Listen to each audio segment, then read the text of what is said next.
ರಾಜ್ಯದ ಇತ್ತೀಚಿನ ಸುದ್ದಿಗಳನ್ನು ನೋಡಲು ಪೂರ್ವಗಾಮಿ ಟಿವಿ 10 ಲೈಕ್ ಮಾಡಿ, ಶೇರ್ ಮಾಡಿ, ಬೆಲ್ ಐಕಾನ್ಗೆ ಕ್ಲಿಕ್ ಮಾಡಿ.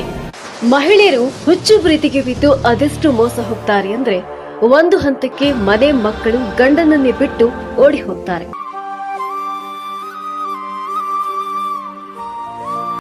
ಇಂಥ ಪ್ರೇಮ ಪ್ರಸಂಗಕ್ಕೆ ಮಹಿಳೆಯೊಬ್ಬಳ ಬರ್ಬರ ಹತ್ಯೆ ಪ್ರಕರಣ ಬೆಳಕಿಗೆ ಬಂದಿದೆ. ಹೌದು, ಬೆಳಗಾವಿ ಜಿಲ್ಲೆ ಅಥಣಿ ಪಟ್ಟಣದ ಪ್ರದೀಪ್ ಗುಂಡ ಎಂಬುವರ ಕಬ್ಬಿನಗದ್ದಿಯಲ್ಲಿ ಮಹಿಳೆಯ ಶವ ಪತ್ತೆಯಾಗಿತ್ತು. ಈ ಕುರಿತು ಅಥಣಿ ಪೊಲೀಸರು ಭೇಟಿ ನೀಡಿ ಪರಿಶೀಲನೆ ನಡೆಸಿದ್ದಾರೆ. ಸುಜಾತಾ ತೇಜು ಪವಾರ್ 34 ವರ್ಷದ ಮೃತ ಮಹಿಳೆ ಎಂದು ಗುರುತಿಸಲಾಗಿದೆ. ತನಿಖೆ ಕೈಗೊಂಡ ಅಥಣಿ ಪೊಲೀಸರು ಮಹಿಳೆಯ ಕೊಲೆಯ ರಹಸ್ಯವನ್ನ ಬಿಚ್ಚಿಟ್ಟಿದ್ದಾರೆ. ಮೃತ ಸುಜಾತಾ ಹಾರೋಗೆರೆ ಪಟ್ಟಣದ ನಿವಾಸಿಯನ್ನ ಮದುವೆಯಾಗಿದ್ದಳು. ವಿವಾದ ಹಿನ್ನೆಲೆ ಮಹಿಳೆ ತನ್ನ ಗಂಡನ ಮನೆಯನ್ನ ಬಿಟ್ಟು ತವರು ಮನೆಯಲ್ಲೇ ಇದ್ದಳು. ಇವಳು ಕುಮಾರ್ ಕಲ್ಲಪ್ಪ ಹವಾಲ್ದಾರ್ ಅವರೊಂದಿಗೆ ಪ್ರೀತಿ ಪ್ರೇಮ ಪರಿಚಯ ಎಂದು ಸುತ್ತಾಡಿದ್ದಾರೆ. ಅಕ್ರಮ ಸಂಬಂಧದ ಹಿನ್ನೆಲೆ ಕುಮಾರ್ ಸುಜಾತಳನ್ನ ಮದುವೆಯಾಗುವಂತೆ ಪೀಡಿಸುತ್ತಿದ್ದರು.